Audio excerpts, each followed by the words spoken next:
여러분 안녕하십니까, 진성호입니다. 이재명 더불어민주당 대표가 1월 둘째 주에 검찰의 소환조사를 받습니다. 자, 이미 변호인도 선임하고 준비를 하고 있는 모양입니다. 그런데 이재명 대표는 이와 별도로 지금 검찰을 향해 입에 담기 힘든 무시무시한 저주를 퍼붓고 있습니다. 왜 그럴까요? 지금 이재명에게는 상당히 불리한 진술들을 검찰이 확보한 것 같습니다. 이외의 물증도 마찬가지입니다. 자, 지금 서울중앙지검 지금 여러 가지 이재명의 수사를 하고 있습니다. 그런데 정작 이재명이 겁내는 것은 서울중앙지검이 아니라 수원지검 성남지청이라는 말도 있습니다. 지금 서울중앙지검은 대장동 사건 그리고 정치자금, 대선자금 불법 의혹을 파헤치고 있지만 성남지청은 성남FC 후원금 의혹을 따지고 있습니다. 그런데 이름만 들으면 서울중앙지검이 더 무시무시할 것 같지만 성남지청이 더 무시무시합니다. 왜? 형량이 차이가 많기 때문입니다. 지금 이재명은 성남지청에 출석합니다. 제3자 뇌물죄 혐의입니다. 이게 만약 유죄로 입증되면 이재명은 굉장히 오랫동안 구치소에서 있어야 합니다. 그만큼 뇌물죄에 대한 형량, 특히 1억 이상의 이 뇌물, 제3자 뇌물죄는 무기징역까지 때릴 수 있습니다. 지금 이재명이 이렇게 출두 거부를 하지 않고 출두한다는 이유도 만약에 검찰에 나와서 조사를 받지 않으면 어떤 일이 벌어질지 모르기 때문에 불안했을지 모릅니다. 그런 가운데 TV조선이 엄청난 특종을 했습니다. 자, 판사 출신의 네이버 대표를 지낸 이 김상원, 그러니까 이 당시 성남FC 후원금 의혹이 있었던 당시에 이 성남FC에 후원금을 냈던 그 네이버의 대표 김상원 전 대표가 검찰의 소환조사를 받았습니다. 그런데 그 안에서 무시무시한 진술을 했다고 합니다.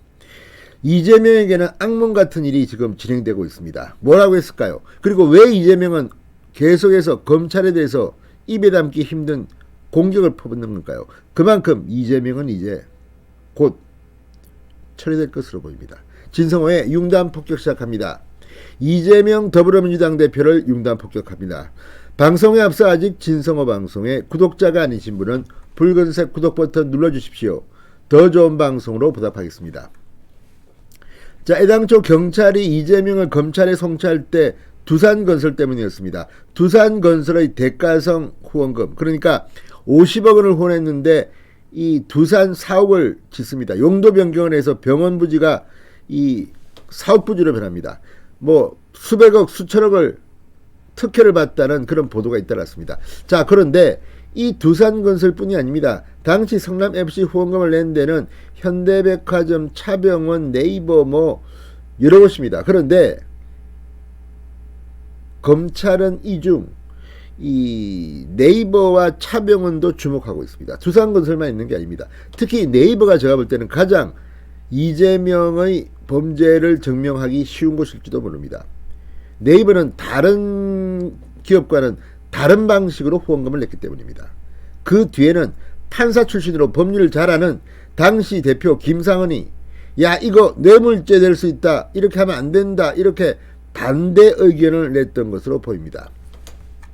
자, TV조선의 단독 보도입니다. 성남FC 후원금 의혹과 관련해서 이 김상원 전 네이버 대표의 진술을 확보한 것으로 파악됐다고 이 TV조선이 보도했습니다. 네이버는 39억 원을 후원하고 제2사옥 건축 허가를 받았다는 의심을 받고 있습니다. 당시 대표 김상원 당시 대표는 판사 출신 법률가입니다. 검찰 조사에서 뇌물 가능성을 들어 후원에 반대했다는 진술을 한 걸로 알려졌다고 TV조선은 보도했습니다. 자, 그러니까 이제 이재명에게는 상당히 불리한 진술이 나온 겁니다. 2015년 성남FC에 39억 원을 후원한 네이버, 이듬해 성남시의 제2사옥 건축 허가를 받고 건물 용적률 상향 혜택까지 받으면서 대가성 후원 의혹이 커지고 있습니다. 자, 지난 15일 김상원 전 네이버 대표를 검찰이 소환 조사했습니다. 성남FC 후원이 뇌물성이 될 수 있어 반대했다는 진술을 확보했다고 TV조선이 보도했습니다. 당시 실무진들은 제2사옥 민원을 성남시에 제기하고 그 대가로 후원금을 내렸던 것으로 전해집니다. 때문에 판사 출신인 김 전 대표가 법적으로 성남FC 후원금이 뇌물 성격이 있다는 점을 지적한 것으로 해석됩니다. 검찰은 또 성남시가 후원을 압박했다는 네이버 관계자 여러 진술도 확보했다고 합니다. 결과적으로 네이버는 친 이재명계 인사들이 포진한 시민단체 희망살림을 통해 성남FC에 39억 원을 네이버는 후원했습니다. 방법이 좀 다릅니다. 그러니까 대표가 판사 출신이고 법을 하니까 이거 큰일 난다. 직접 주지 마라. 그래서 이재명계 인사들이 포진해 있는 시민단체를 통해서 성남FC에 39억을 후원했다. 이 방법도 참 희한합니다. 이게 당당하다면 왜 이렇게 했겠습니까? 지금 검찰은 이재명이 출석하는 대로 후원 강요, 대가성 여부를 추궁할 겁니다. 자, 이런 이야기를 이재명은 듣고 있을까요? 누가 들어가서 어떤 짓을 했다. 연일 지금 검찰을 규탄하고 있습니다. 이재명 대표 정말 셉니다. 어제도 윤석열 정부가 검찰을 민주주의 파괴의 도구로 쓰고 있다. 직접 출석해서 조사받겠다고 하면서도 이렇게 막 광분하는 이유가 뭐겠습니까? 자, 이재명 대표는 한 수사 관련 토론회에서 어제 이 검찰이야말로 범죄 집단이라고 원색적으로 비판했습니다. 윤석열 정권의 검찰이 민주주의를 파괴하는 도구로 전락했습니다. 없는 사실도 조작해가면서 보복 칼날을 고추 세웁니다. 정권이 교체되자 진술이 바뀌고 수사 내용도 마구잡이로 유출되고 있다. 자, 출석 묻자 우리 대통령 가족들에 대한 수사는 언제 하는지도 관심을 가져주기를.